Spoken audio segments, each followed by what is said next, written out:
मित्रांनो, आज आपण जाणून घेणार आहोत ठरलं तर मग फेम प्रिया म्हणजे प्रियंका तेंडुलकर बद्दल. प्रियंका तेंडुलकरचा जन्म 29 नोव्हेंबर 1994 रोजी मुंबईत झाला. लहानपणापासूनच तिला अभिनयाची, नाटकाची आणि कलाक्षेत्राची विशेष आवड होती. तिने आपलं शालेय शिक्षण पार्ले टिळक विद्यालय मुंबई येथून पूर्ण केले. शिक्षणासोबतच ती नाटक, स्टेज परफॉर्मन्स आणि सांस्कृतिक कार्यक्रमांमध्ये सक्रिय होती. अभिनयाचं योग्य शिक्षण घ्यावं आणि करिअरची मजबूत पायाभरणी व्हावी या उद्देशानं तिने पुणे विद्यापीठाच्या ललित कला केंद्रातून परफॉर्मिंग आर्ट्समध्ये पदवी मिळवली आहे.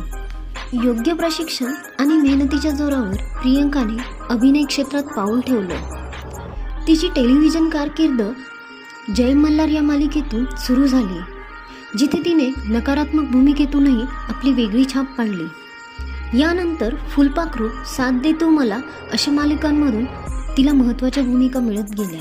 सोशल मीडियावर पसरलेल्या चर्चानुसार साथ दे तू मला या मालिकेदरम्यान प्रियंकाचं नाव तिच्या सहकलाकार आशुतोष कुलकर्णी यांच्यासोबत जोडलं गेलं होतं. दोघे सुमारे 4 वर्षे एकमेकांच्या प्रेमात होते.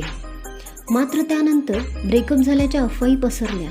प्रियंका तेंडुलकर सध्या ठरलं तर मग या मालिकेत खलनायिकेची भूमिका करत आहे. प्रियंकाने आपल्या एक्सप्रेशन, डोळ्यांमधून बोलणं आणि नैसर्गिक अभिनयातून हे पात्र जिवंत केलं. याच भूमिकेमुळे ती घराघरात पोहोचली आणि प्रिया हे नाव प्रेक्षकांच्या कायमच लक्षात राहील. ठरलं तर मग मालिकेदरम्यान तिचं नाव पुन्हा एकदा सहकलाकार चैतन्य यांच्यासोबत जोडलं जात आहे. दोघांची ऑफस्क्रीन केमिस्ट्री, सेटवरील मैत्री आणि एकत्र दिसणारे फोटो यामुळे अशा अफवांना हवा मिळते. पण याबाबतही कोणतीही अधिकृत माहिती किंवा कबुली नाही. ती आपल्या वैयक्तिक आयुष्याबाबत खूप खाजगीपणा बाळगते.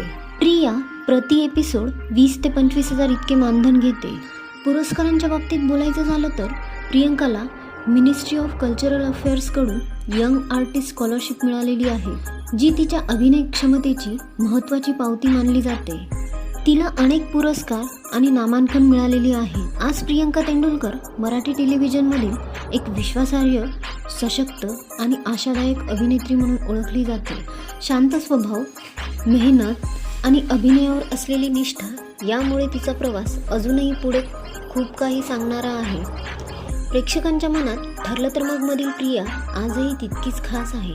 अशाच मराठी कलाकार अपडेटसाठी व्हिडिओला लाईक आणि चॅनलला सबस्क्राईब करायला विसरू नका.